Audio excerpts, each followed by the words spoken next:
2014, I invite Honourable Minister Ms. Priya Manickchand to address the House. Thank you, Mr. Speaker.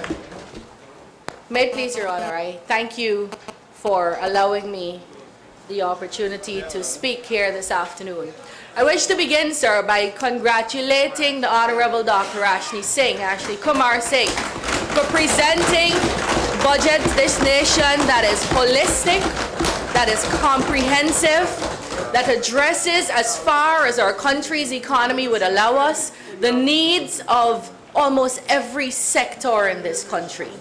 I recall very experienced Komal Chan speaking, honorable members, speaking of Ashni Singh presiding over this sector, the Ministry of Finance, for 8 years, and that he was the longest sitting finance minister in this sector, sir. And I want to say congratulations for that too.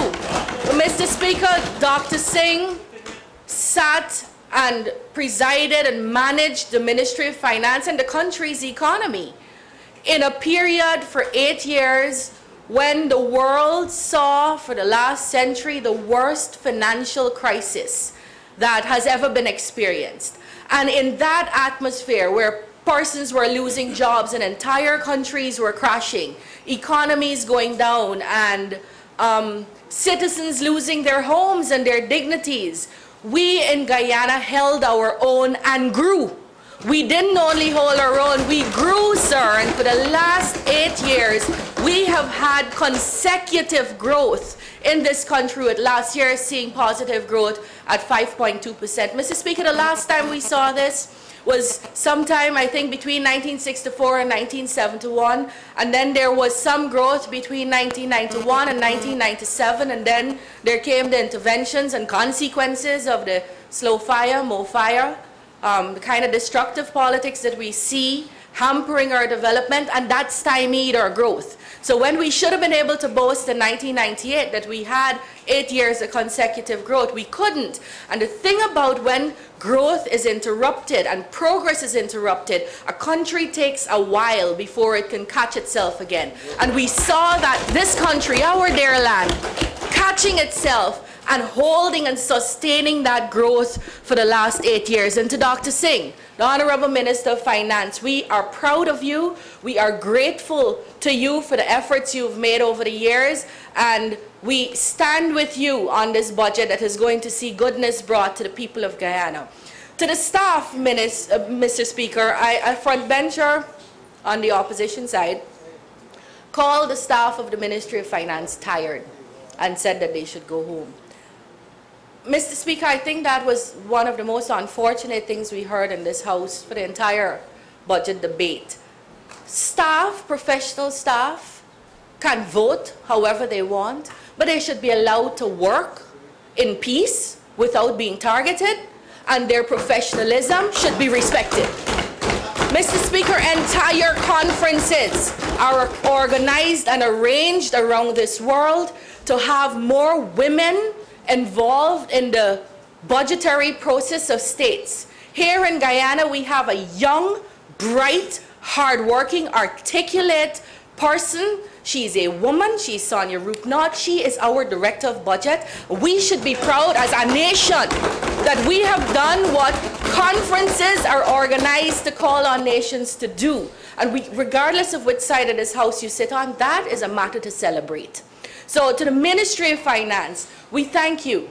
The ministry's staff, we thank you. We thank you for your hard work. We thank you for the work you do tirelessly. We thank you for the weekends you give up so that you can serve us.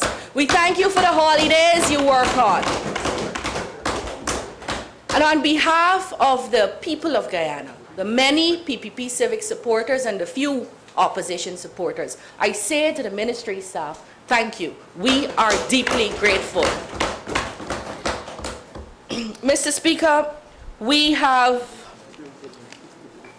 spoke just now of the growth that Guyana has experienced, and growth doesn't come easily and it doesn't come by magic. There has to be careful stewardship. There has to be prudent management. There has to be a vision and a relentless pursuit of that vision to give Guyana what is good for Guyana, to treat Guyanese with love, with care, with affection, to hold the hands of the vulnerable and walk them through, to hold the hands of those who are not so vulnerable and help them build. And this is the kind of stewardship, the kind of leadership that we have seen come out of the Ministry of Finance, supported by a PPP civic cabinet and a PPP civic government. And that is the kind of vision, desire to pursue that vision, and relentless pursuit of that vision that has seen us today as a nation, as a people, celebrating 8 years of consecutive growth. And for those who will question without more, stand up here and, well, I'm not too sure, or sit down and heckle, I'm not too sure if there was growth, without saying more, apart from that being extremely insipid, we have so much around us, sir, by which we can measure this growth. We are planting the most hectares of rice that we have ever planted. We're getting more production. We're getting more private sector involvement in the rice industry.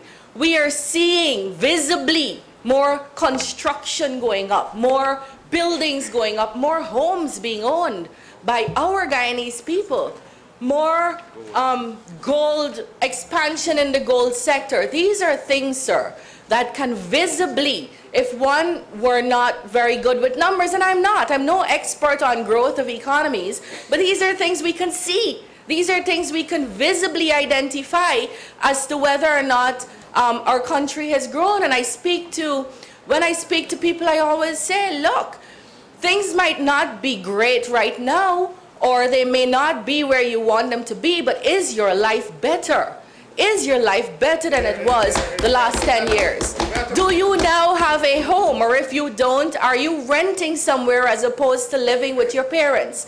Do you have a job? Are your children accessing school? Are they doing better? Can you go to the supermarket and buy things that were once, first of all, banned, and then two, when they weren't, too expensive for you to afford? Is your life better than it was 5 years ago, 10 years ago? Is your life better than it was 20 years ago? Those are some of the ways we could tangibly measure growth, Mr. Speaker. And so much around us, all over, there is evidence of the growth that Minister Singh spoke about in his budget speech. Mr. Speaker, his budget speaks of, the theme of the budget is a better Guyana for all Guyanese. It couldn't have been a more apt theme, Mr. Speaker. How do we get this better Guyana for all Guyanese?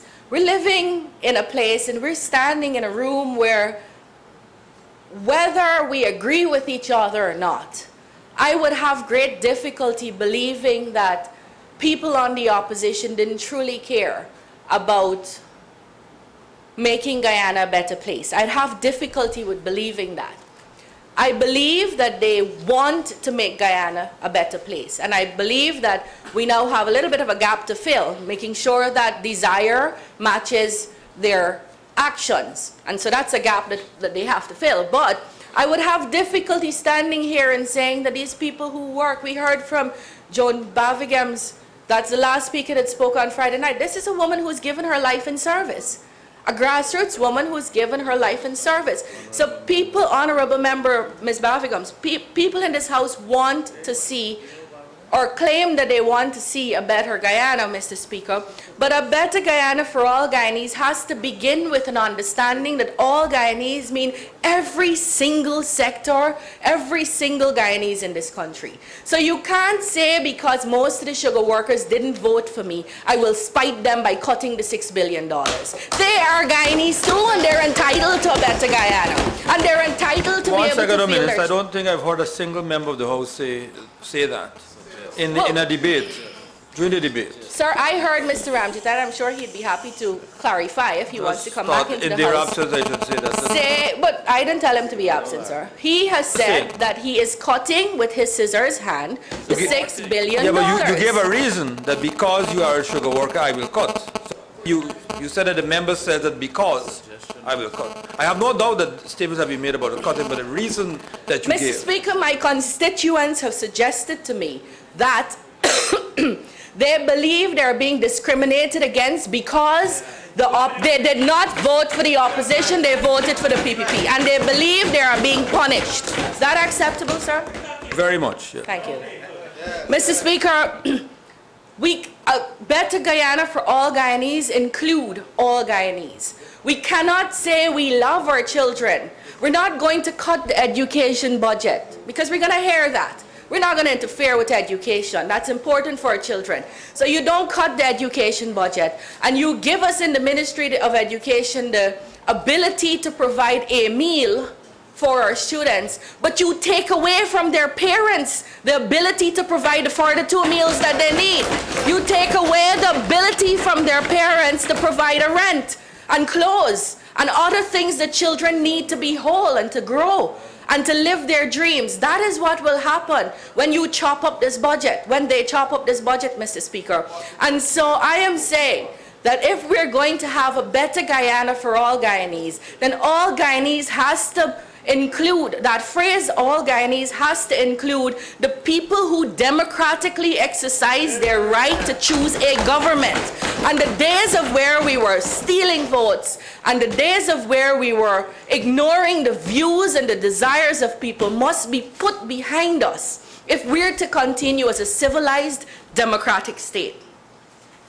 So I plead with the opposition, sir, in all the deliberations in this House to put Guyana first and do what is right for Guyana. There will be opportunities, perhaps sooner than later, sir, for the opposition to go to the people of Guyana and persuade them that their policies and their vision, if they have any, is better for Guyana, and maybe the people of Guyana will put them on this side of the House, in which case they can pursue that. Until then, the government has a responsibility to fulfill the promises we made, that the government, that the PPP Civic made in its manifesto and on the campaign trail, and that is to bring goodness to all Guyanese. And sir, if the PNC's APNU is saying that their team was a better Guyana for all Guyanese, then they can have no difficulty, or a good life for all Guyanese, they can have no difficulty with a better Guyana for all Guyanese. So this is the budget to support. Mr. Speaker, there can be no sector better than education that could demonstrate tangibly the growth over the years that the People's Progressive Party Civic has been in office. Absolutely no sector. We know that last year, 40% of the budget, the national budget, was allocated and spent in the social sector. Social sector, education, housing, health, human services, spent on people, our people, the people we love.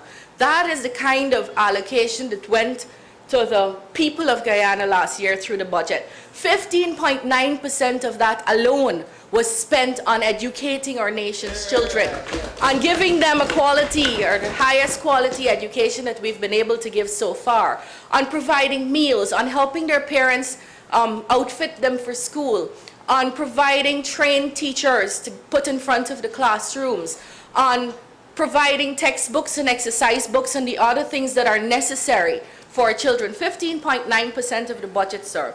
The PPP has an ideology that has been evident in every single policy, every single budget from 1992 to now, that education is the one thing that will see us alleviate poverty surely. So we can be sure that if we invest in our people through education, that will be an investment in Guyana. And we have matched our commitment by tangible budgetary allocations. Mr. Speaker, I'd like to demonstrate for this honorable House, for you, sir, the growth that we've had over the years. In 1992, there was 5% of the national budget, a much smaller budget. I'm not talking about a nominal value. 5% of the budget was allocated towards education. Last year, I said we spent 15.9% of our budget on education. And let's talk, sir, about how results have come over the years. In 1990, general passes, that's the overall pass rate with students getting 5 or more subjects for grades 1 to 2 and then later on 3. In 1990, we had 21% of the population passing generally at CSEC.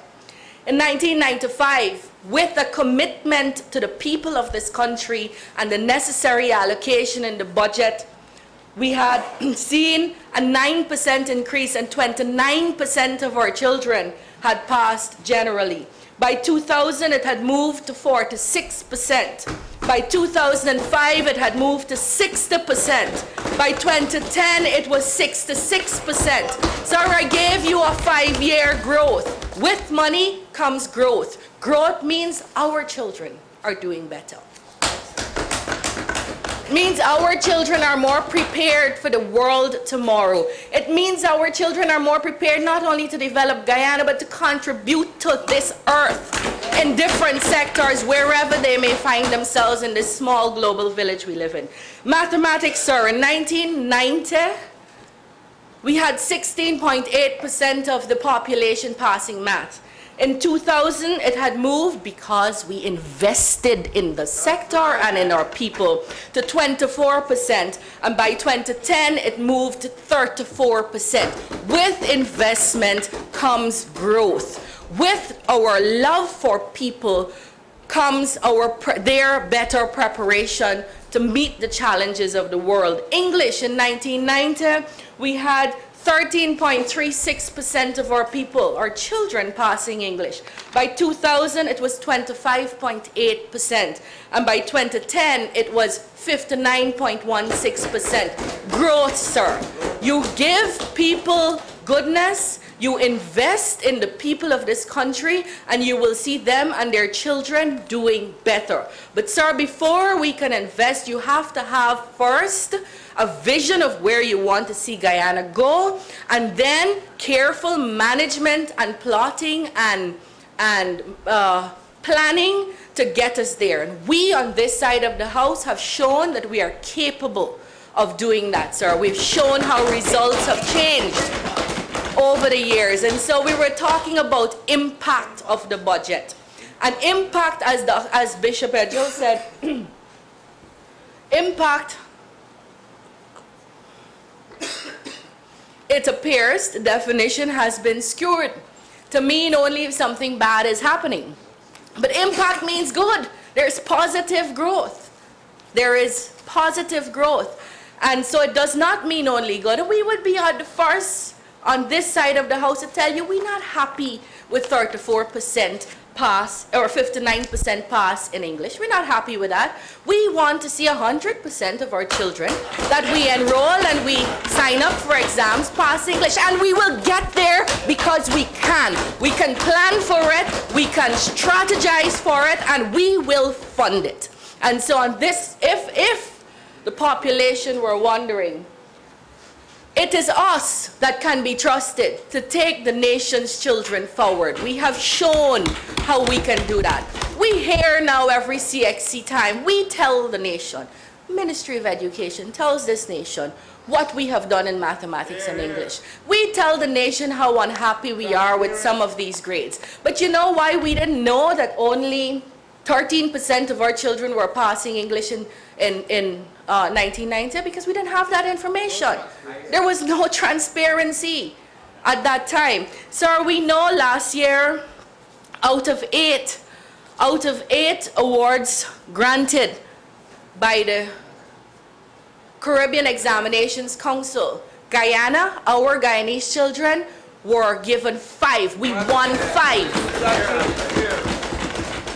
What are the 5 we won, sir? We won the best overall student. And that person was Yogita Pasad from Anna Regina Multilateral. We won the best performer in sciences, Cecil Cox from Queen's College. We want the best performer in business education, Sasha Woodruff from Queen's College. We want the best performer in technical vocational education, Zamina Rashid from Essequibo. This student also wrote for the first time in the history of this region, not the country, the history of the CARICOM region, 20 subjects. She got 18 ones and 2 twos. We got the best performer in humanities, a young lady going to school in Region 3. Her name is Rafina Mustafa. From 2006, the only things we didn't get were the short story, the best performer in visual arts 2-dimensional, and best performer in visual arts 3-dimensional. We're going for it. We're going for it, and we're going to get all 8 of these awards before the next 5 years are over, sir. And from 2006 to 2013, except for 2010, Guyana has brought home through our children, because of the investment we've been making in them, the best overall performer for the region from 2006 to 2013 consecutively, except for 2010. Sir, when we talk about these things, what it means could get lost in the numbers and the applause and the celebration of these children. Well, when we could graduate from Anna Regina Multilateral, 90-something% of our children attending there, graduate them as passing CSEC. We have just placed them in a position where they're competitive in this country, in this world. We've just made them better than their parents were. We've just prepared them to give their families better than they have had. We've just prepared them to help lead this country from now into the future. Mr. Speaker, that's what happens when our children do well. So to do anything to take away from the ability of our children doing well would be to rob this country, would be to rob those children themselves and their families of a good life. And it would go against the very themes and promises that opposition parties have been making towards people about a good life and so on for all Guyana.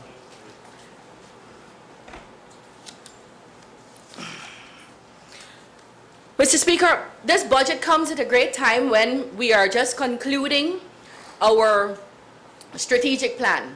We're just finishing a 5-year period where we saw in most areas we exceeded what we had projected. We have some work to do in some areas. We have recognized that. We have reviewed this very carefully, and we know where we want to go for the next 5 years. So we're in the process of collating what all our stakeholders have said would be best for Guyana's children, best for Guyana as a country, and we will be publishing our strategic plan shortly. This budget allows us to begin the first year, implementing the first year of this strategic plan, sir. Some of the things we want to do, we want 80% teachers by the end of this plan period. We want to see at least 50% of our children reading at the grade 4 level. We want to see universal secondary education achieved in Guyana. These are some of the things that we've planned. So it's a great time, a good budget, a very relevant budget. Most people couldn't wait until Ashley Singh finished reading the budget, honorable member. We wanted to know what was in it and how much of year 1 we would be able to do. We also are in the process, sir, which we will lay before this National Assembly shortly, of finalizing the education bill.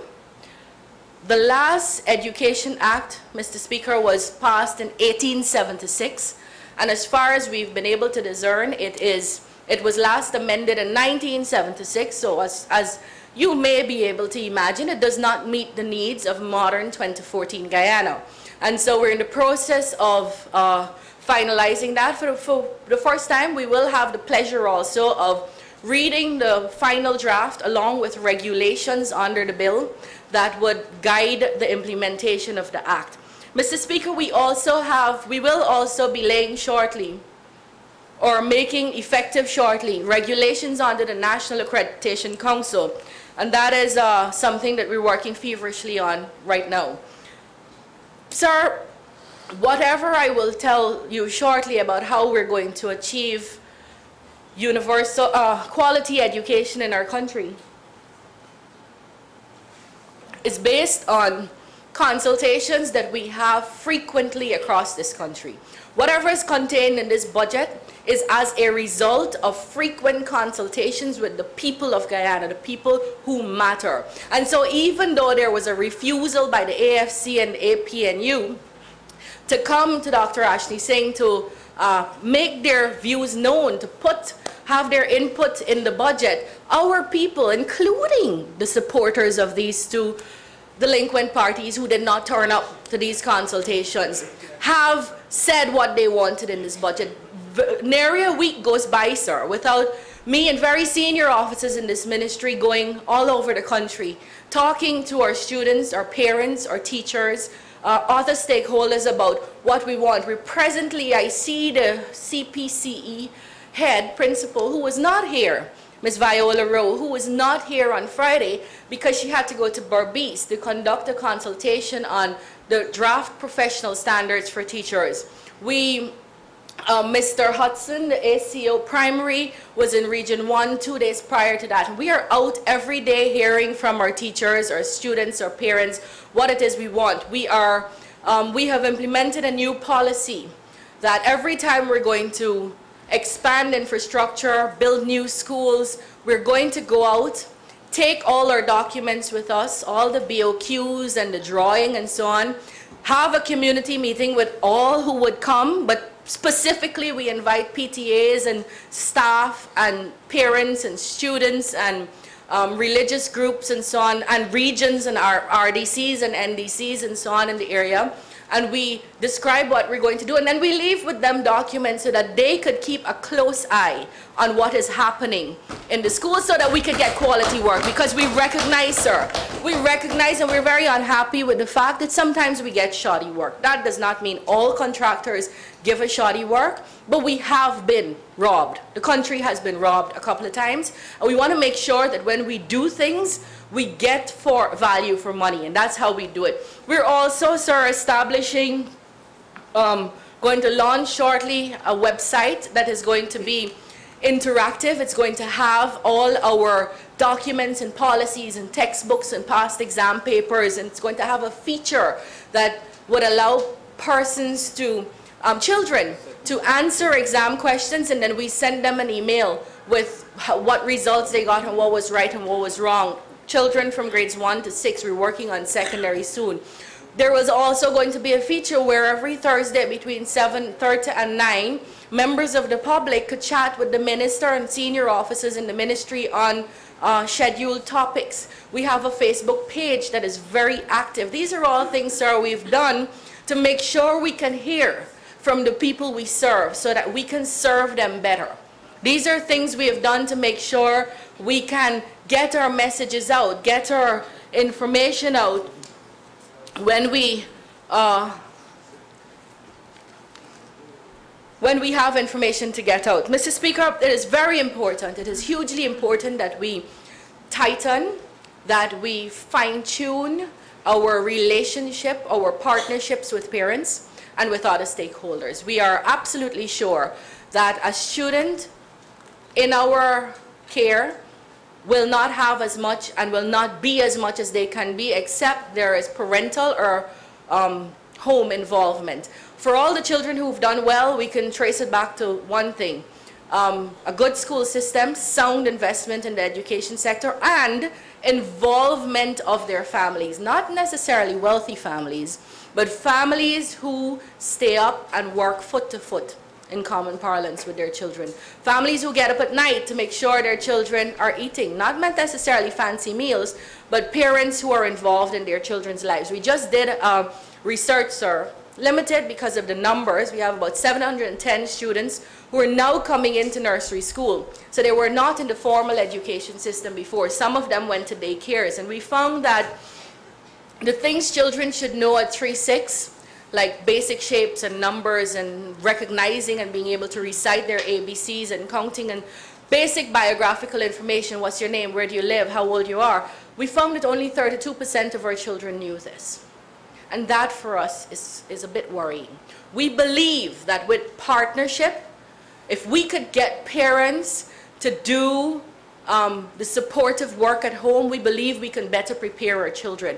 We know at the Ministry of Education that we have to do two things. One, tell parents in a mass way what it is their children need to know, and then two, tell them how it is they can use their natural environments, not buying charts and gadgets, but your natural environments to teach the things children need to learn. For example, if you have to teach colors, then the grass is green and the sky is blue. You don't have to buy a chart for that. Bring the red bucket. Here is mommy's orange dress. That is how, so that is a responsibility we have at the Ministry of Education. But I use this opportunity, sir, to make a plea to parents of this country that going forward today, even if you can't read, even if you can't write, I know parents spend their lives trying to make their children's lives better. Good parents do that. Make a pledge today that going forward, parents are going to partner with the ministry, listen to us, hear what we're saying, and do the things we're asking them to do to make sure their children are best prepared. Honourable member, you will require an extension, sorry. Yes, Mr. Speaker, I propose that the honourable member be granted 15 minutes to continue her presentation. Thank you. Please proceed, honourable member. Mr. Speaker, this year we want to get a couple of things right. So how do we get the basics right? The budget provides for us to be able to collaborate with the local government ministry and provide adequate furniture for every single child in this country.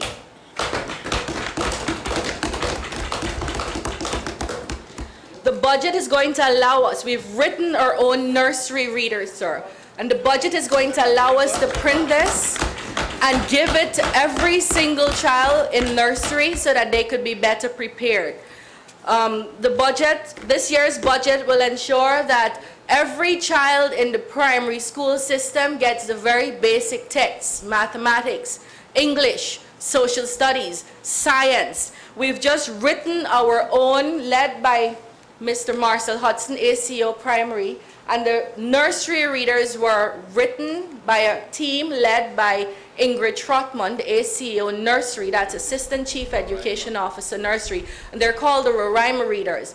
The primary readers that we're writing now, and we have to write it, sir, because we cannot afford to buy books that are published. And when we buy those books, we can't give it to every child. So we want to make sure that we in Guyana use our skill and expertise, which we have in abundance, to give our children the tools they need to make them prepared. We're presently writing our own readers from grades 1 to 6 and workbooks. They're going to be called the Atlantic Readers, and this is a draft of where we are. We believe this is going to be the envy of the Caribbean. They're closely aligned to international literacy standards and guidelines, and so working with this, perfecting this, mastering the work in here would make sure we have children who can read by the time they're grade 4. We invite, sir.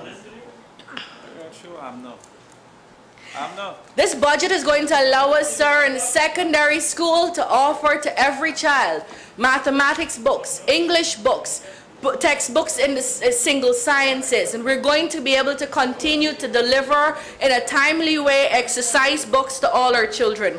Mr. Speaker, every secondary school in 2014 will, by the end of 2014, will be equipped with a computer laboratory that would allow our children to learn online, learn through technology, and to make them better prepared for the world that uses information technology now as a matter of necessity.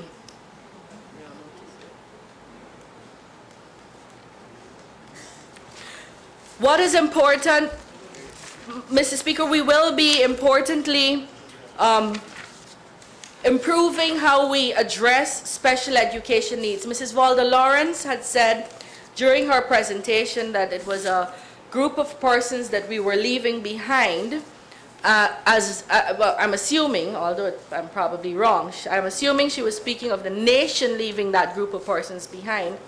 And she did mention, sir, the honorable member, that we had the blind students at the blind unit at St. Rose's. Those students moved since the 2nd of September, and they've been in another far more friendly environment since then. It would be good if members of this House, as a matter of being responsible, informed themselves before they came in here and made statements. But sir, we would be the first to tell you that we are not happy with the way the education sector has been catering for students with special education needs. We're not happy with that, and we are recognizing that we're not doing what we're supposed to do. We're not preparing our children with special education needs as best as we can and making them capable of reaching their maximum potential. We embarked on a consultation across this country which informed what we're going to do for the next 5 years. People have told us what they want. They want us, sir, to make sure we look at how we are preparing our teachers. And so one of the things that is going to be done as a matter of priority over the next 5 years is to make sure all the teachers coming out of CPC are prepared for integrating children, special education needs children into the classroom. We are going to be looking at making sure our buildings are more friendly and that we can prepare or that we can cater for children with disabilities that don't make them like visual and other disabilities that do not affect their ability to learn. Mr. Speaker, we are committed, and we are making sure that every new building we build complies with the Persons Living with Disability Act. That is, we have ramps and we have other toilet facilities and so on that are appropriate. Teacher training, sir, I heard from, we last year, Mr. Speaker, continued the upgrading program in the hinterland communities in regions 1, 8, and 9, permitting more persons to be eligible to access the Trained Teacher Certificate program. And from 159 teachers were certified as completed in 2013. Mr. Speaker, for the first time, we did something that was painful for us, but that was very necessary. And students in the CPC who failed 3 or more subjects were asked to apply again to come back into the school. We also are designing for the first time a teacher appraisal document. Our teachers, our lecturers at CPC, I believe it is 23 lecturers between CPC and UG who are doing masters and 2 PhDs so that they can be better prepared to train our teachers. Mr. Speaker, I heard Mrs. Valda Lawrence, I think it was, who said the teachers are leaving in hundreds and droves. It's not our record. Again, misinformed. In fact, we have a different problem, and our problem is our teachers are now returning.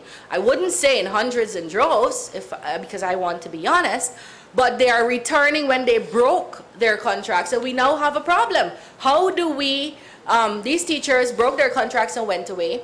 The policy is when you come back, you have to pay off what you owed before you can start. But we want them. These are Guyanese. We don't want to put them out. So we're trying to work out how we could get around the breaking of the contracts, but we do not have a record of teachers migrating in droves or hundreds or whatever other ill-informed message was sent to us. We intend, sir, to, in this year's budget, achieve universal secondary education. That is, in many regions, back too early.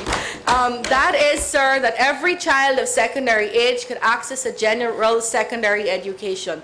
We will be limited because of our geography. I believe it was Sidney Allicock, Honorable Member, Mrs. Sidney Allicock, who said, children don't want to go to the dorms, so we have to put down high schools in every village. Sir, I would advise him to get information from Mrs. Ali and other people who understand that we cannot build a school in every village. Assuming we were to find oil and we had all the money in the world, it still would not be in the best interest of those children. And so what this year's budget will allow us to do, sir, is to achieve universal secondary education in regions 5. Let's go through the region. Region 1, we have some transportation. boats and engines, because sometimes it's not building a school, but it's getting children to the school that's already built. Region 2, we pretty much already have universal secondary education. We need about 8 classrooms. Region 3, we are building back the Zeeburg Secondary School, which will accommodate the students from Zeeburg Secondary and St. John's. And we intend to build a 1,000-person secondary school at Parfair Harmony. Region 4, we are building a secondary school at Soesdijk and one at Luziknan to take off the children who are in primary tops, because that is not the most conducive learning place for them. Region 5, we're extending the Maikoni Secondary and doing some other things across the region that would see Region 5 this year having universal secondary education. Region 6, there is some construction work going on at Tutorial Academy and some other places that would see, except for some transportation needs, Region 6 having universal secondary education. Region 7, sir, needs another school. We need to build a secondary school somewhere up the Mazaruni River. There's talk about whether it should be Jawala or whether we should expand Warmadang. We're looking at it. Because of where that school is, it's going to cost our country somewhere about $600 or $700 million. So that's not something that we're doing this year. We are looking at how best we can do that, but we know those children need another school, and we commit in this government to building that other school. Region 8, we're expanding the Madhya Secondary, and Region 8 would almost have universal secondary after that. And Cato is being built and will be completed this year or next year. Region 9, sir, we have some work to do on schools like St. Ignatius, and that will begin shortly. And Region 10, we have pretty much achieved universal secondary education. This year, sir, we will be able to, with the allocations in the budget, bring in many of the regions and be able to better prepare our children for Guyana tomorrow. Mr. Speaker, the University of Guyana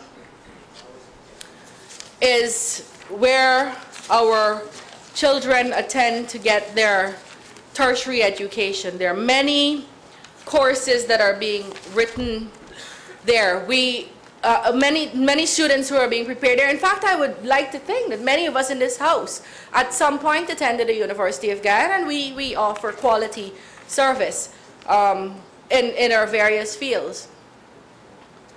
There is an important project, a $10 million project that's happening right now, Mr. Speaker, that is seeing the reform of $10 million US, the reform of 15 curriculum, and 14 buildings being refurbished completely.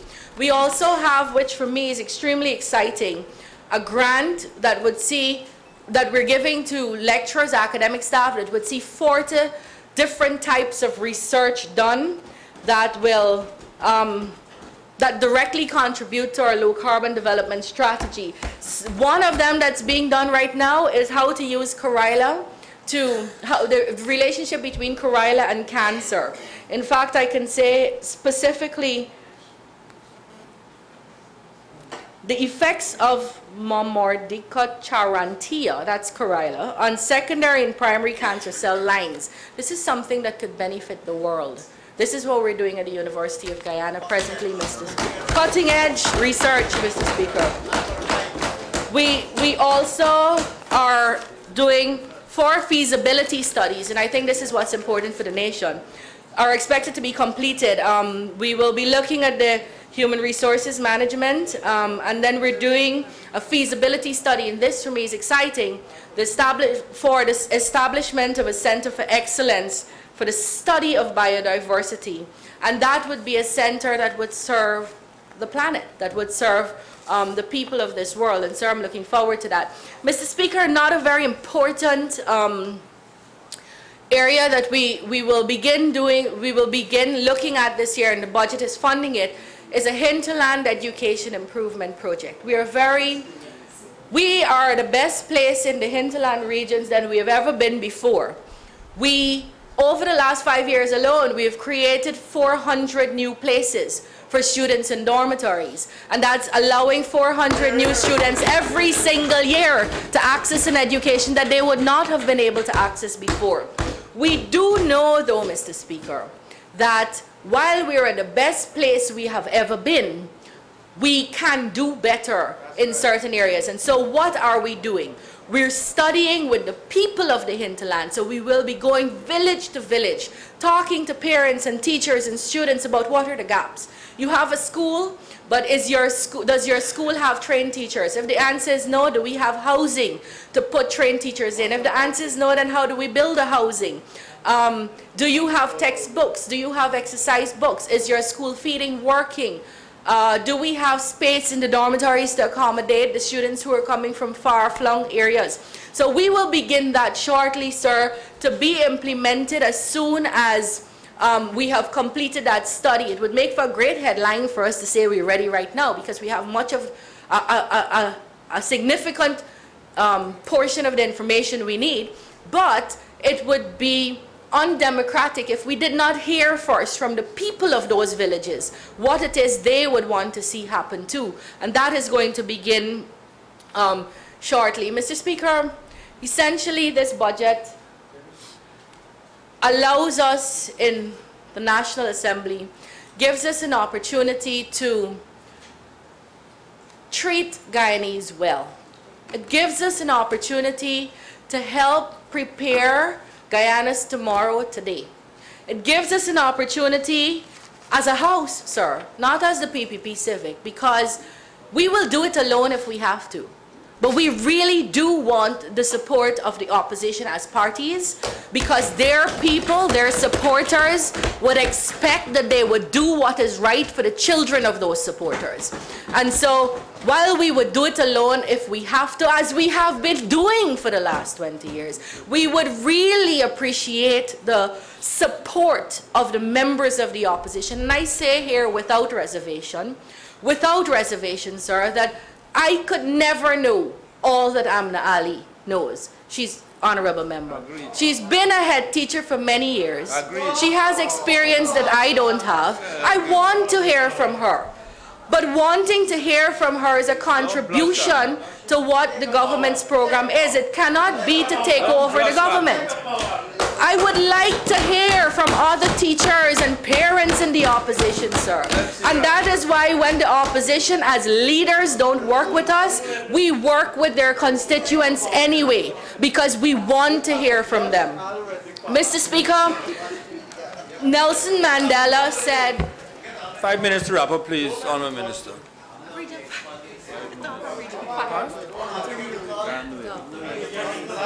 Mr. Speaker, Nelson Mandela, a wise man, said that education is the most powerful weapon in which you can change the world. And Malcolm X, another very wise man, said that education is our passport to the future, for tomorrow belongs to the people who prepare for it today. Sir, these are two people who are world-renowned and who no sensible person, whose wisdom no sensible person would question. These are people telling us clearly, if you want to prepare a country tomorrow, for next year, for next 20 years, invest in education. These are people who are telling us clearly that the most powerful weapon to change this Guyana would be education. And here is a government that understands that and invests its most money in the sector of education. Sir, our philosophy and our ideology in the PPP Civic matches wisdom of the world. Yet you hear from no lesser a person than the opposition leader, retired Brigadier Granger, that this budget has nothing. It has to mean that the opposition is incapable of seeing how important education is to the nation. And so I commit these quotations to these members so that they could understand that the fact that we have continuously invested in education means that we are preparing Guyana for 20 years down the line. The fact that we have continuously invested in education means that we want to change Guyana from the place it is to the place we'd like to see it be higher up. It is because we have invested in education that we've moved from a low-income developing country where we could get aid all over the place to now a medium developing country, medium income country. So, sir, we in the PPP Civic, we understand how important education is. The failure of the opposition to understand how important this huge allocation is really speaks to their lack of vision. And I ask them, sir, to come on board with us. Mr. Speaker, I am the regional geographical MP for region number 5. And I'd like to tell you briefly in my 3 minutes, sir. Would you like to disturb me so I could get some more time? Sir, we are in region number 5. This is a rice farming, cattle farming community. Mr. Speaker, as the daughter of a rice farm, I can tell you the lives of rice farmers are not easy. If it's not a paddy bug one day, it's a drought, it's a heavy rainfall, it's bad irrigation, it's us being below sea level, it is, and that's why we have bad irrigation. It's a hard life, but these are people who last year alone contributed $28 billion to the economy. These are people we must say thank you to. These are people whose families we must support and celebrate. And so this thing about how we will take away with $500 million and we were not, there's no giving with a pleased heart of the $500 million, it's really spiteful and selfish because these are people who are keeping this country. Region 5 is also the largest, the region who grows the largest cattle in the Caribbean, sir. And so Region 5's cattle farmers, we celebrate them too, as well as cattle farmers across this country. And Mr. Speaker, he's not here, he got away, but I wanted to pass a message on publicly to Mr. Greenidge. The people, I had a meeting at Cotton Tree last 2 weeks Thursday, and the sugar workers there asked me if I could tell him they want to see him. They want him to tell them that he's not going to support the sugar industry and their lives and their children's livelihood, and don't hide behind a camera when he's saying it. They were telling me, sir, I'm just a messenger. They asked me to deliver that message to Mr. Greenidge, so they'll hear me delivering it publicly. Mr. Speaker, because we have farmers we want to support in Region 5, and because we have so much of our economy benefiting and our people, the whole country benefiting from Region 5, there is a significant amount of resources that is being plugged into this year's budget to support those farmers and their families. There's going to be major rehabilitation to the Burma Branch Road at the cost of $14 million, almost $15 million. Burma, sir, you would know, really is a farm-to-market road for many, and a lot of, more than 3,000 residents and farmers will benefit from the rehabilitation of this road. There's going to be a construction of the east street of the street at East Side Line Dam at the Edward. There's the cost of almost $10 million. We're going to be upgrading the street from Main Road to 4th Cross Street at Bush Lot at the cost of almost $4 million. This will benefit about 1,500 residents, sir. There's going to be a rehabilitation of the Sideline Dam at New Scheme Bush Lot that will benefit more than 1,000 residents at the cost of more than almost $8 million. Mr. Speaker, there is going to be a the construction of a structure at Blairmont Number 1 settlement at the cost of $3 million, and a structure at the Edward West Bank, Demerara, where about 150, mostly residents and fishermen, will benefit at the cost of almost $2 million. There is going to be the construction of a timber bridge also at Bush Lot. Mr. Speaker, there are going to be rehabilitation of streets in the areas of Experiment, West Coast, Berbice at more than $5 million. In Hope, West Coast, Berbice at more than $3.3 million, and in Waterloo at West Coast, Berbice at $3.4 million. There's going to be a general rehabilitation to the Coco Cabana Streets, Belladrum at $4 million, Middle Walk, Bath Settlement at $2 million, and Paris Street, Bel Air at $4.4 million. There's going to be general rehabilitation to the Timber Bridge at Good Faith, Maikoni at more than $4.3 million. And like I said, sir, Region 5 this year is going to have the extension of the Fort Wellington Secondary School. We're going to see the provision of a bus. We're going to see Region 5 achieving universal secondary education except for some transportation needs. Mr. Speaker, Please wrap up. I'm wrapping up. We know in the Ministry of Education that while we are the best place we've ever been, we are not happy with where we are. And we promise you, sir, we promise the people of this nation that we will work every day, very hard, tirelessly, to fulfill our commitment to Guyana, that we will deliver to your children what is best for them. We require the partnership of parents and indeed of everybody in this National Assembly and all stakeholders in this nation. And so, sir, in this examination of where we are now, where we want to be, there will be some, as Dr. Luncheon calls, unfrocking. We will have to undress ourselves, check to see where we are, and then get clothed again and get back on the road. We have no problems with that self-appraisal. We have no problems with checking to see where we are, because we know in the PPP Civic that education is the best place it has been in the history of this country. I thank you, sir.